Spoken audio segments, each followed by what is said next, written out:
ఈ సాంస్కృతిక ఏమంటామంటే దీన్ని కల్చరల్ ఎక్స్పోర్ట్ అంటాం, సాంస్కృతిక ఎగుమతి. అంటే మతంతో పాటు సంస్కృతి కూడా వెళ్తుంది కదా, ఆ కోణంలో చెప్తున్నాను. మరి ఇక్కడ కూడా జరగాలి కదా, ఒకటో పాయింట్. రెండో పాయింట్, ఒకవేళ కేవలం వ్యక్తులే కారణమైతే ప్రతి చోట జరగకూడదు. ఇదిగో చూడండి, క్రైస్తవం ఈ 20 ప్రాంతాలకు వెళ్ళింది, ఇగో ఈ 5-10 ప్రాంతాల్లో తీవ్రమైన హింస జరిగింది, ఈ 5-10 ప్రాంతాల్లో కొంచెం మధ్యస్థంగా జరిగింది.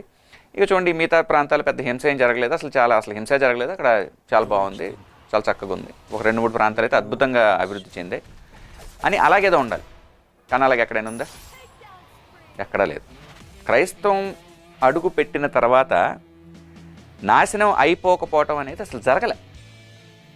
క్రైస్తవం అడుగు పెట్టిన ప్రతి ప్రాంతం కూడా, ప్రతి దేశం కూడా, ప్రతి నాగరికత, ప్రతి భాష పూర్తిగా ధ్వంసమైపోయాయి. అందుకు